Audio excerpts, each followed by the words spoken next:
सबको जय मसीह।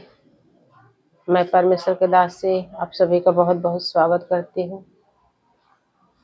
यीशु मसीह के नाम में परमेश्वर यहोवा बहुत बहुत आप सभी को आशीष दे। यीशु मसीह के वचन से आइए हम एक और नए वीडियो में देखेंगे परमेश्वर का वचन हमें क्या सिखाता है। लय व्यवस्था 26 और उसका 2 से हम देखेंगे कि वचन में लिखा है कि विश्राम दिन का पालन करना। आज का टॉपिक है विश्राम दिन का पालन करना। और विश्राम दिन के लिए परमेश्वर ने कहा 6 दिन अपना काम करना, लेकिन 7वें दिन मेरा काम करना। तो परमेश्वर का वचन कहता है कि जो व्यक्ति अगर ऐसा करता है उसके साथ परमेश्वर का वाचा जो है बधी रहती है। लेकिन कोई कोई ऐसा होता है कि 7 दिन सिर्फ अपने लिए काम काम।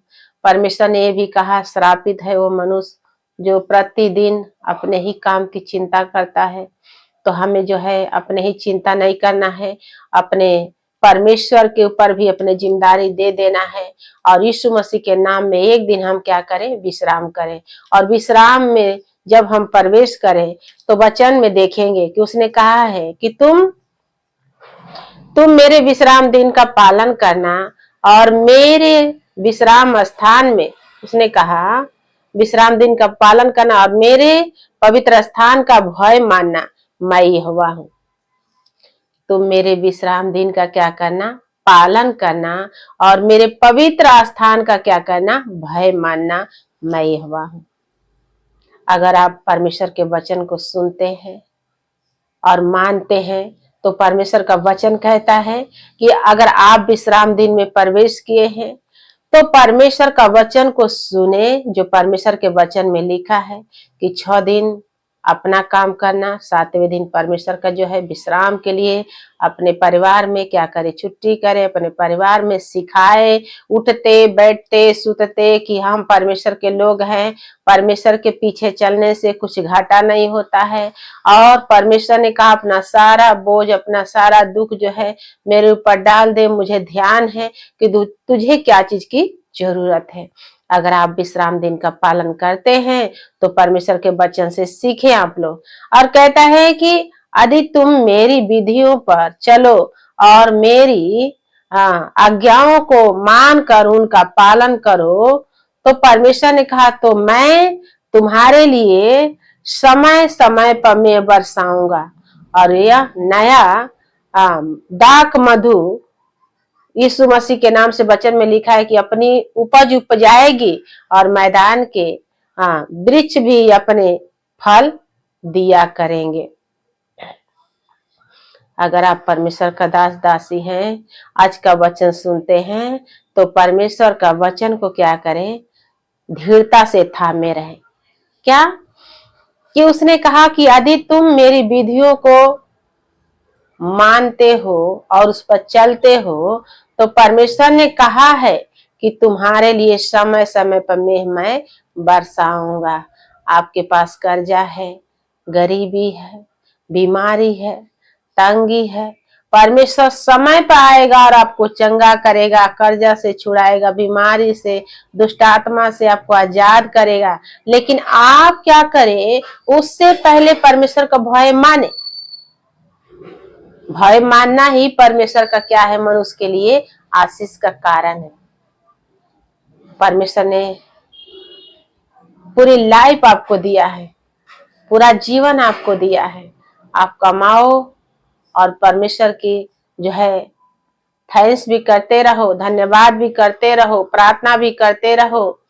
क्योंकि अगर इंसान जो है पूरा लाइफ, पूरा जीवन अगर अपने ही परिश्रम से सब कुछ करता है तो उसके मन में एक न एक अहंकार आ ही जाएगा कि मैं सब कुछ अपने दम पर और अपने परिश्रम से किया है। लेकिन आप शायद ये भूल जाते हो कि परमेश्वर ने कहा श्रापित है वो मनुष्य जो प्रतिदिन काम ही करता है।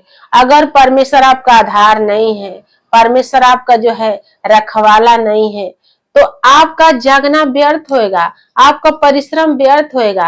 आप अगर पृथ्वी का सारा धन दौलत अपने परिश्रम से हासिल कर ले और अपने आत्मा प्राण को जो है नरक में पहुंचाए, तो आपको परिश्रम से और वो धन से क्या लाभ होगा? क्या लाभ होगा? क्योंकि आप तो नहीं जानते कि हम क्या कर रहे हैं। आप तो यही देखते हैं कि संसार में लोग जो है अपने धन के लिए, अपने परिवार के लिए कमा रहा है, और हमें जो है कमाना है, हमें उनसे बढ़ के आगे बढ़ना है। तो बाइबल कहता है कि ये शायद भूल गए हो कि श्रापित है वो मनुष्य। कौन? जो परमेश्वर का भय नहीं मानता है, परमेश्वर के विश्राम दिन में प्रवेश नहीं करता है, परमेश्वर का डर नहीं है, तो आप कुछ भी करोगे, अपने लिए कुछ भी करोगे, और आपका धन दौलत आपको जय नहीं दिलाएगा। आपका धन दौलत आपको स्वर्ग में राज में प्रवेश नहीं कराएगा। धन दौलत चाहिए इस पृथ्वी पर, हम ये नहीं कहते हैं कि नहीं है, नहीं चाहिए, चाहिए, क्योंकि हम मनुष्य हैं। हमें कपड़ा की जरूरत है, हमें भोजन की जरूरत है, हमें घर की जरूरत है, हमें आशीष की जरूरत है, हमें पैसा की जरूरत है। तो परमेश्वर ने कहा, मेरा बेटा, मेरा बेटी, इस बात को समझो कि 6 दिन कमाओगे तभी ये सारे वस्तु तुम्हें आएगी। तुम्हारे लिए ये चीज वर्जित नहीं रहेगा, ये भी तुम्हारे जीवन में आएगा, क्योंकि मैं परमेश्वर हूं। और परमेश्वर का भय मानना, बुराई से दूर रहना। अगर तुम्हारे अंदर भय ही नहीं है, परमेश्वर का डर ही नहीं है, परमेश्वर का काम ही नहीं है, तो तुम कुछ भी करोगे और दुनिया का संपत्ति बटोरने में लगोगे, और संपत्ति एक दिन ना एक दिन छोड़ के आप चले जाओगे। सियोन देश हमारा देश है, रहते हम परदेश, और जाएंगे एक दिन अपने देश।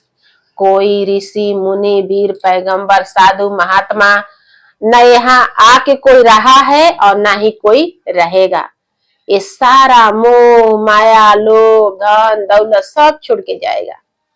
कहाँ? अपने देश। तो इसीलिए बाइबल कहता है कि धन भी कमाना जरूरी है, लेकिन अपने लिए भी कुछ करना जरूरी है। हाँ, और कहता है कि भय मानना, भय मानना, अगर भय मानते हैं तो हम परमेश्वर के महिमा के लिए जाएंगे। और कहता है कि यदि तुम मेरी विधियों पर चलो और मेरी आज्ञाओं का पालन करो, तो बाइबल कहता है कि मैं समय समय पर तुम्हारे लिए मैं बरसाऊंगा, तुम्हारे लिए, तुम्हारे पशुओं के लिए, तुम्हारे बच्चों के लिए मैं परवाह करूंगा, तुम टेंशन मत करो। उसके बाद कहता है कि तो उसके बाद कहता है कि तुम्हारे लिए समय समय पर मैं बरसाऊंगा, यहाँ तक कि तुम दाख तोड़ने के समय भी कटनी करते रहोगे और बोने के समय भी पेट भर जो है खाते रहोगे। हालेलुया। तुम मनमाना रोटी खाया करोगे और देश में निश्चिंत रहोगे। परमेश्वर ने कहा कटनी के समय भी दावनी करते रहोगे। और नीति वचन में परमेश्वर ने कहा कि तुम नया रखोगे और पुराना खाओगे। तुम्हारे रसकुंडों से जो है नया दाख मधु उमड़ता रहेगा। यहाँ भी परमेश्वर ने कहा कि तुम पेट भर के खाओगे, तुम्हारे लिए कोई टेंशन की बात नहीं है। संसार में लोग टेंशन करते हैं, हाय धन, हाय धन, हाय पैसा, हाय पैसा। तुम मत ऐसा करो। तुम अपने परमेश्वर का भय मानो और विश्राम दिन का पालन करो। परमेश्वर हुआ तुम्हारे लिए सारे चीज का जो है बंदोबस्त करेगा, क्योंकि उसने कहा आकाश के पक्षियों को देखो, उनका कहीं बखार नहीं होता है, उनका कहीं घर भी नहीं होता है कि वो लाए और साल भर के लिए एक ही बार रख ले। परमेश्वर ने कहा कि जब मैं उन पक्षियों को खिलाता हूं तो मैं तुम्हारा स्वर्गीय पिता हूं और तुम तो पक्षियों से अधिक मूल्यवान हो।